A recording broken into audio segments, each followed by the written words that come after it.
Welcome to SportsBeat KC, the Kansas City Star Sports podcast presented by Underdog. Very good. Glad you remembered. What's the next verse? Speed of lightning. Yes. Bolt of thunder. Yes. Fighting those who rob and plunder.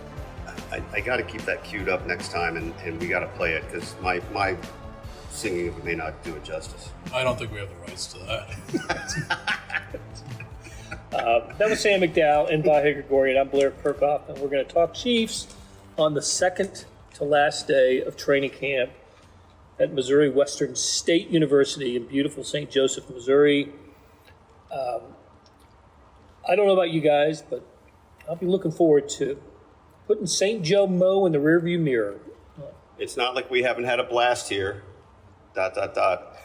But I think Dave Toba, associate head coach, spoke for about everybody when he began his news conference today, noting that there's only 1 day left. And look, I mean, different for us than for them, but I think everybody wants to get back to sort of a normal flight plan. I wondered what the rookies, first-year players thought when the team plane landed back from Phoenix, the first preseason game, got on the buses, and started heading north. It does seem like, and it's been this way all along, right? But it does seem like the more natural break in camp would be, okay, we got to the first preseason game, we're out.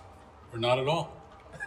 Or some would say, not at all. All but like 5 teams would say, I think. I think it is down to 5. Maybe it's 5 and the Chiefs, but Is that the few? It's the fewest, I think, since the turn of the century, something like that. But I might be the only one. I really like camp.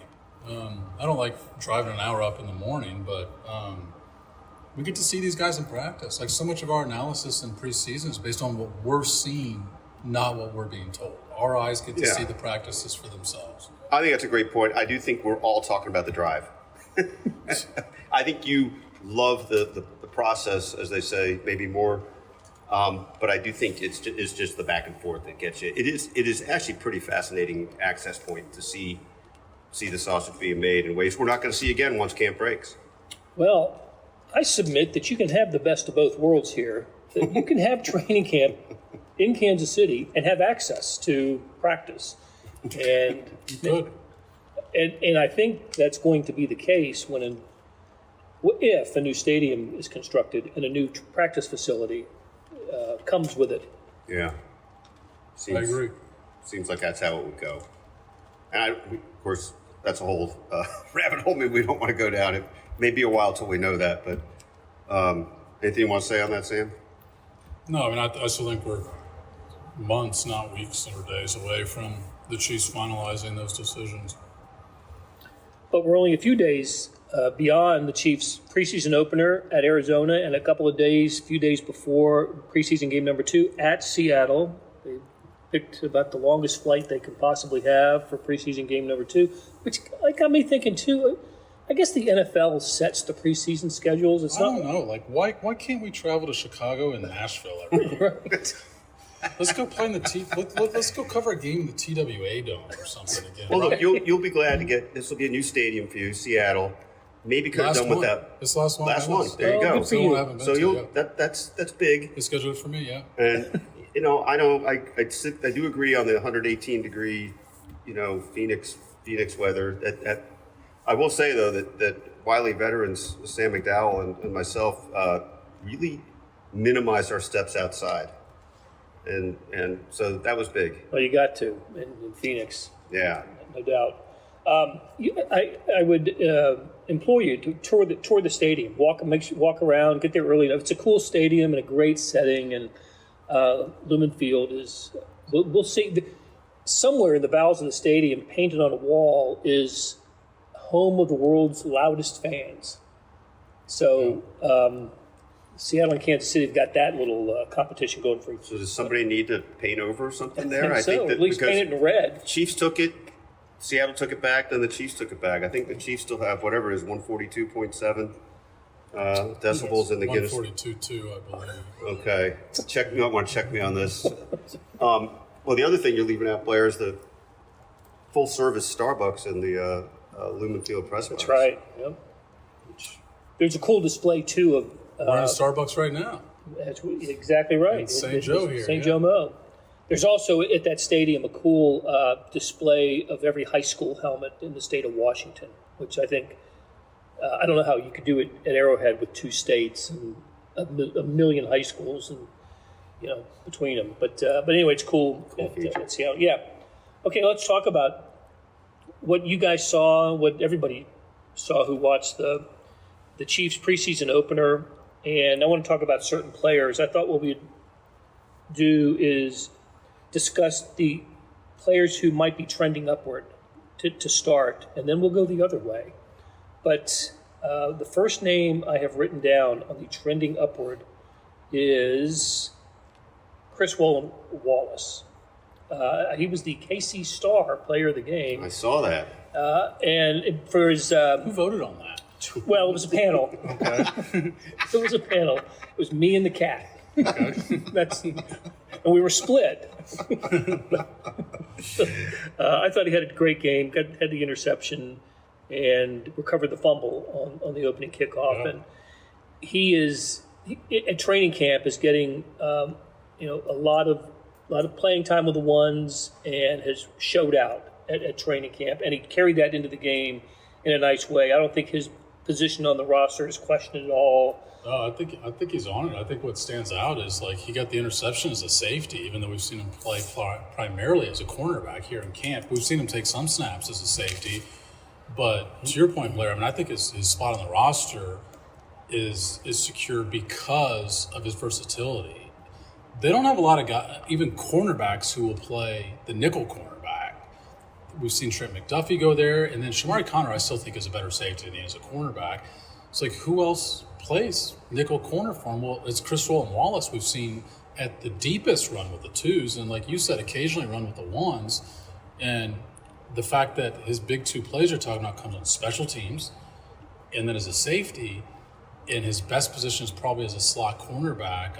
Really bodes well for him. It does. And we saw him play really only 2 games of significant action last year. It surprised us all when we were in San Francisco, and all of a sudden he's starting at that position. But they liked him enough last year as a UDFA to keep him, and now here he is a year later. And you shouldn't be surprised as we were last year. Remember when Chris Wallace made the roster last year? We were stunned, because the reps he was taking in camp did not suggest he was going to make the roster. None of us should be surprised this year if he's on the 53. Just to reiterate your point, and what more would he have drawn up for making an impression in that game to be able to contribute in different places that way, and somewhat spectacularly, right? You start a game with the recovery, and we know it's just preseason, but it's exactly what you're looking for, a playmaker. I remember it was a game at I think it was at San Francisco last year. He got an interception.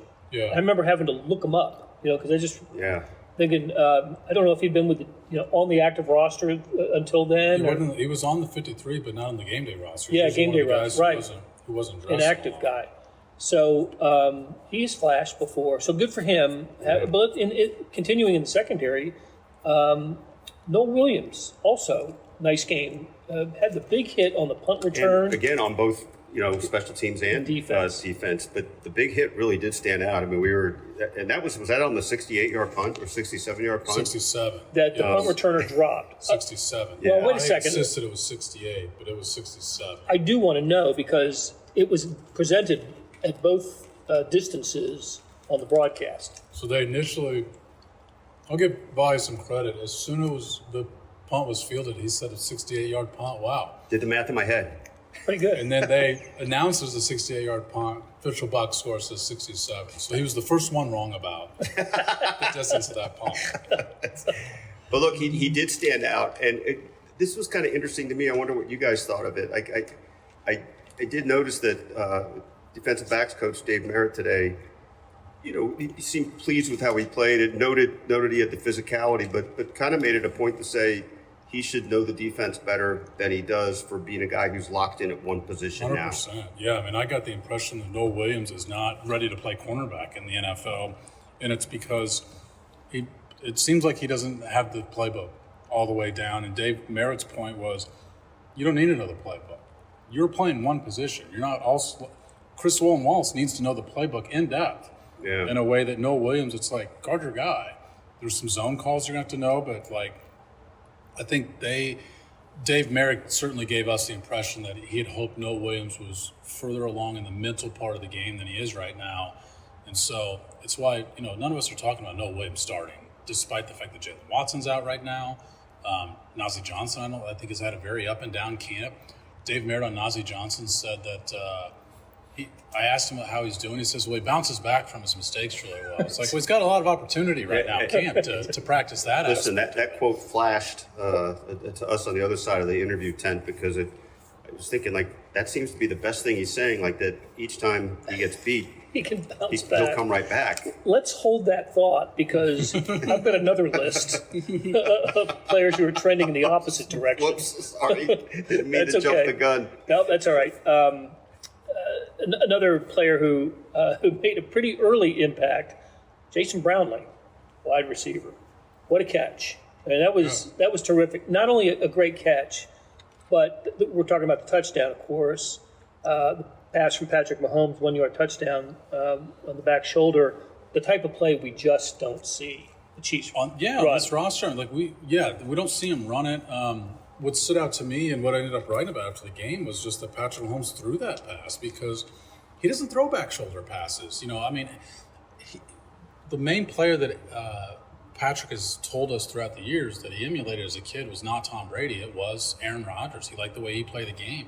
He doesn't throw the ball the way Aaron Rodgers throws the ball. Like, he's got the arm there, Aaron Rodgers does, but he doesn't want to throw the ball into these tight windows. He's thrown the fewest tight window passes each of the last 2 years in the entire league. So to see him have a receiver that he was comfortable enough in preseason or not to throw a ball that was going to be a contested catch, I think it speaks to maybe we've seen him throw a lot of tight window passes this camp, and so maybe he's going to try that more this year. But also, you got to have the receiver to do it. And it's why I asked Mike Bradway today, the assistant GM, are you looking for the best 6 or 7 guys, or do you want your room to be diverse? And his answer was he wanted the room to be diverse. If he wants your room to be diverse, he gives you something that nobody else on your roster does. And so I think there's no one at the onset of camp that was predicting Jason Brownlee was going to make the roster. Right. I still don't know if gun to our head, if we're going to say he's going to make the roster. But that comment speaks well for a player like Jason Brownlee. That comment, that play. That play was fantastic. Well, the term the receivers coach Connor Embry used today was that, crazy catch radius.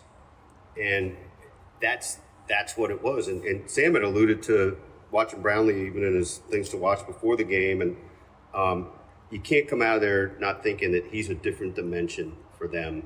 And, back to one of your original points too, Sam, you thought a lot about red zone and situations like that. The play is the play. It's nice, but the fact of where it was is significant to what they need to be. Yeah, it's a great point, because where the Chiefs struggled the last 2 years is in their red zone. They were 21st in the NFL in converting red zones to touchdowns last year, and actually did the math on it, because 3 seasons ago, so 22, they were second.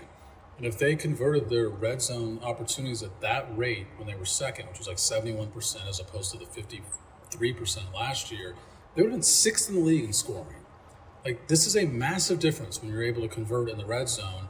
And that player helps you convert in the red zone, because you see a lot of single coverage. You see the safeties boxed in to stop the run, because all you need is a yard.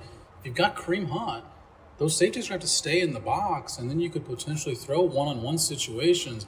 I don't think the Chiefs should feel comfortable at any other receiver throwing that one-on-one pass that we saw them throw to Jason Brownlee.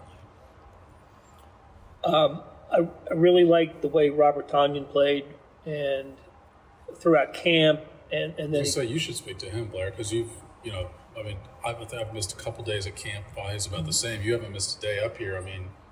He's been great on camp. He must have quarterbacks must have the highest completion percentage throwing to him than any other player at camp. He doesn't drop anything. He is amazing. It baffles me, without having followed his career closely, how he hasn't, he just must not have worked out contract-wise with Green Bay. But it stuns me he was on the Chiefs practice squad last year. Yeah. And I know he wasn't completely healthy, but he was healthy enough to play. And the fact that Minnesota let him go mid-season and no one gave him an actual 53-man spot based on what we've seen, like he's an NFL player. And the fact he wasn't technically on an NFL roster last year is very surprising. He's tight end 3 right now, as far as I'm concerned, ahead of Wiley. Yeah, right. Just based on what I've seen here, it sure feels like that. And I guess, how have you felt about Wiley? I mean, is he just slow to get back still? I mean, He tore the ACL last November, so for him to be back now is actually maybe a little bit ahead of schedule for those injuries. I think the Chiefs like him, and enough that he gets the benefit of the doubt, and he's a 4th-round draft pick. Yeah. So I think he'll be the 4th tight end. Yeah, that makes sense. All right, the big one. Only 11 plays for Josh Simmons, but I thought everybody went back and looked at film, all 22 and other clips that highlighted Simmons. Thought he did okay. Yeah. I heard this in the last day or so that he may have been tipping plays with his stance. I don't know. That seems to me something, if that's the case, can be worked out, can be coached out. But really quick feet, which is what was advertised with him. Great athleticism. And, he was on the field for certainly the first touchdown drive. And then the second series, which picked up a couple first downs, but ended up punting it away. Yeah. But overall positive game for him. Yeah, we saw what we saw in camp. I mean, Josh Simmons, when he's one-on-one, is really good. I still think that there's going to be other tests for him that he's just probably not going to get in preseason.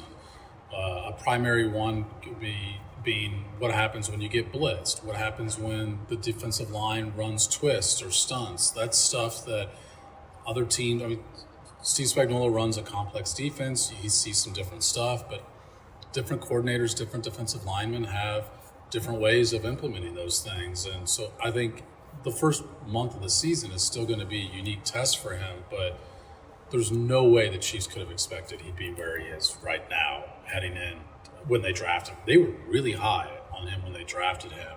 And I still think this has exceeded their expectations so far. That's the thing that you just said at the end that it still blows my mind. Think about where we all were on this on draft day. Like, maybe he's got a chance to play, a few weeks into the season. I mean, I think the projection then was, maybe he can be doing full drills by the end of camp or something like that. So to be there, by the way, just a sort of side note, but I think Sam will agree, like, there were only 3 local media in Arizona. Sam and I were 2 of them, and we found him to be, in that post-game chaos, kind of just happy to talk to us and engaging, illuminating and engaging. Engaging. Yeah. So it speaks well of him. It also suggests maybe he was confident enough in his game that he can handle this. And somebody made a point last week. I thought it was a good one. When he lined up on Saturday, he was going against the best player he ever faced, and that'll be from now on. That'll be the case, right? Yeah. And he handled it okay. Yeah. All right, let's take a break, and when we come back, we'll talk about the other side, not of the ball, but of the trending arrow. Take a swing at picking sports this baseball season with Underdog. Playing on their app is as easy as choosing higher or lower on players' stats. Get them right, and you could win up to 1,000 times your money. Sign up today using promo code KCSTAR to get a gimme pick as a part of your first cash entry, plus up to $1,000 in bonus credits when you deposit. Must be 18 plus and present in a state where Underdog Fantasy operates. Terms apply. Concerned with your play? Call 1-800-GAMBLER or visit www.ncpgambling.org. We're back on SportsBeat KC, presented by Underdog, talking with Sam McDowell and Vahe Gregorian. Okay, so we spent some time talking about the upwardly mobile Chiefs. How about maybe the other side, and maybe not necessarily the way they played, but when they played also. But we start with the player who lines up next to Josh Simmons, Kingsley Suamataia. He also just a handful of 11 snaps in the game. And look, again, the Chiefs were successful with a touchdown on the first one and a couple of first downs on the second one, with Gardner Minshew as the quarterback, by the way. Mahomes only played that first series. But I know there was one play that a lot of people talked about after seeing the film, and you guys saw it live, where Kingsley got kind of manhandled by a linebacker on a blitz. So was it defensive back or was it line? Yeah, I guess it was linebacker. Was it linebacker? Yeah, okay. Yeah, and just didn't look good for him, and feeds the narrative a little bit that he's still a major work in progress. Yeah, I mean, there's been so much focus on Josh Simmons that I think people kind of forget it's the entirety of this left side of the line. And, Josh Simmons hasn't struggled at the NFL level yet. He will. But when Kingsley Su'Muadiyah struggled at the NFL level, he didn't respond well to it either. Like, he got out of his technique in that Week 2 game against the Bengals. He started to panic. And so I think there's real questions about what happens when he struggles again in the NFL, because he will struggle again. And what's his confidence like going into the season? Like, this preseason, they need to build up his confidence, but you also don't want to expose him. And so the Chiefs need to figure out where he's at to avoid this same mistake that they made last year. I think it's a delicate balance that they have with him. But, in camp, we've seen him get beat up in camp, and it's similar to the way he got beat against the Cardinals. We've seen him get driven back. I think he's Brett Veach has talked to us about the way he's able to use his bumpers. They said that, I think it was the draft call when we had talked to him about Kingsley playing left guard, is they thought he would do better with bumpers without dealing with the speed rush that got to him last year. I think he's done better with that. We have seen him driven back on occasion. Now, Chris Jones is the best player. You talked about, what Simmons is going to face. There's no one that Kingsley Su'Muadiyah is going to face better than with the guy he's seen in practice every day. So I think that's a positive. But I think it's an uncertainty at left guard. I'll give him the benefit of the doubt, but you can't be super confident right now, I don't think. I think that's a fair assessment. The thing I wonder what you guys think of this in general. Maybe Kansas City Chiefs fans were spoiled a little bit by recent developments like Creed Humphrey and Trey Smith being instantly, fixtures. Is the arc of an offensive lineman's career? Don't we generally see that a second year or third year will be potentially significantly better if the foundation's there? Do we? How much do you weigh the rookie year overall? I mean, it's all we've seen. That's the problem. But don't we have reason to expect he can make strides just by virtue of being there longer and maybe being a better fit at the position? I do, but a couple things. He's playing a new position. Yeah. But it should work better for him moving from tackle to guard, because it doesn't seem to work well when you go from guard to tackle, as Joe Tooney in the Super Bowl showed us last year. We've seen this work out in the NFL. The guy going against the Chiefs in the Super Bowl, left guard last year with Malachi Becton, was a failed tackle for the New York Jets. Now, he was also a top pick. He had a better college pedigree than what Kingsley Su'Muadiyah came with as the last pick of the second round. But I mean, it can work. Yes, your rookie year is not going to be your best year if you're an NFL player. It shouldn't be your best year. But the inverse isn't necessarily true either. Right, it's not automatic. Yes, it's not automatic either. So I just think we're going to have mystery going into the season about what they have at left guard.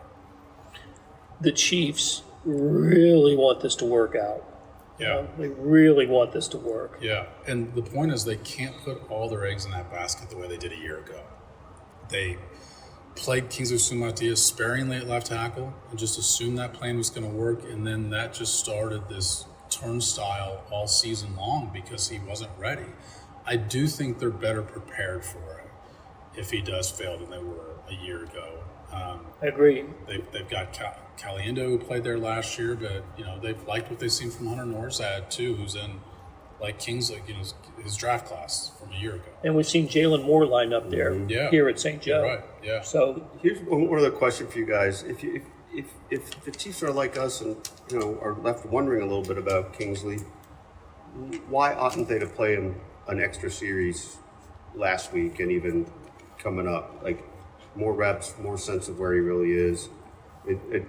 Is there a reason that you say I argued last week that I thought he should have played the most snaps out of anybody. Yeah. I do think that the Chiefs' thinking is, he's going to start, you want him playing next to Creed Humphrey and Josh Simmons. Those are the guys he's been practicing with. Those are the guys he'll be playing in the game with. I did think one thing that was odd about the game is the starting offensive line protecting for the second-string quarterback, because that never happens here at camp. And then the second-string offensive line was protecting for the third-string quarterback, something else that never happens here at camp. So that had to be a little bit of an odd thing, considering, there's no familiarity, I think, with the quarterback and the offensive line that they were playing with. I think in the second game we'll see more ones with ones, 2 versus 2. Traditionally, Andy Reid has considered the second to last game to be the one that matters. Right. We know that last year in the second preseason game, after playing 6 snaps in the opener, the starters played 24 snaps in the second game. So I think when Andy Reid says starter will get the first quarter this time, he means it. There'll be more than one series. I still don't understand why Andy ever tells us they're going to play a quarter. I mean, you always know it's going to be 48 seconds. I mean, that had to be the fewest snaps and time on clock time ever. Yeah. I liked how Isaiah Pacheco looked on the first snap, the 8-yard gain, and I think Kareem Hunt had positive gains. I thought it was interesting that Carson Steele came in next and not Elijah Mitchell. I thought that was interesting too, and I also thought Carson Steele, to me, seemed to make the most of it. There, maybe one run was nondescript, but the 2 others I remember showed some burst, and it reminded me a little bit of why we got excited about him last year, or at least intrigued by him last year. There's a couple guys. I hope these guys aren't on your list, but there's 2 guys that I think going into camp there was an assumption that they would be on the 53 automatically, who I don't think are automatics. Elijah Mitchell's one of them. I think most of us would predict him on the 53. I don't think he's automatic. I don't think we've seen a huge burst from him. He didn't play football at all last year. And the other one who may be on your list, so stop me, but Joshua Williams played deep into the fourth quarter. He's on the line above Elijah Mitchell on my list. Okay. Well, he hasn't. He's been playing with the 3s a lot in camp, sometimes with the 2s, but he's buried right now among a cornerback room that added Christian Fulton and added Noel Williams, and those guys are not getting cut. We talked about Noel Williams swimming a little bit. You can talk about Christian Fulton being out of practice, which we've discussed, but those guys aren't getting cut. And you've got Najee Johnson, who's not getting cut. And not playing well, by the way. Yeah, but Najee Johnson's not playing well. It's a great point, but he's still playing with the ones today. You've got Jalen Watson and Trent McDuffie. Like that, the math isn't working in Josh Williams' favor, and I wonder if that starts to become a trade chip before the roster cut down day. Interesting with Josh. The players that we've mentioned here, and I'll throw another one in there. I to be honest with you, I don't know how he played, but Felix Anudike-Uzomah, somebody we talked about before the game that we were keeping an eye on. But these are guys who have started games for the Chiefs. Najee Johnson, Josh Williams, Carson Steele, Elijah Mitchell, of course, no. But Felix Anudike-Uzomah, when I think about this training camp and trying to size up the Chiefs this year, if these guys are kind of bubble, maybe on the wrong side of the bubble, then if you didn't think the Chiefs had a better roster, then this should convince you that they're in a position to replace starters. Not full-time starters, but guys who have started games for them. Yeah, it's a good point, because I do think the way the Chiefs have most improved is the depth of the roster more than necessarily the starters. And that's a great example of it. Felix Anudike-Uzomah is such a weird case because you have one first-round pick who's the absolute talk of camp. I still think Mahomes should be the talk of camp. I think he's been terrific. It's perhaps the best training camp I've seen him have. But Josh Simmons is the talk of camp. You have another first-round pick who's just totally forgotten. Like, Felix Anudike-Uzomah is not talked about. He doesn't pop much. From people I talk to, they think he's having a really strong camp. Someone had said to me, if he was a 6th or 7th round pick, I think you guys would be talking about him a lot for a 6th or 7th round pick, but he's not. He's got a first-round pedigree. I do think that helps keep him on the roster. His first play, or was it second play? First or second. The preseason game, he popped. He got into the backfield. First straight through. Yeah, he forced a hurried throw. He's gained some weight. He's got a little bit bigger, but he's another guy who I think makes the roster, but he should be nervous when he wakes up on cutdown day. Well, you think about who's there. At that position, he's He's number 5, at least number 5. I think he's the 5th defensive end. They'll keep 5. Okay. You're right that he's clearly 5. Right. Because you've got Karlaftis, Dana, Amenahu, and Gelati are clearly running ahead of Felix there. Okay. At Seattle, stupid kickoff time, 9 o'clock Central, Channel 41 once again, and Vahe and Sam will be there on the coverage. So, and we will talk to both of these guys next week on SportsBeat KC, presented by Underdog, and incidentally today, Dots Pretzels. Hey, also thanks to Monty Davis and Randy Mason, to Jeff Rosen and Scott Chase, our editors. Thanks a lot. We'll talk again soon.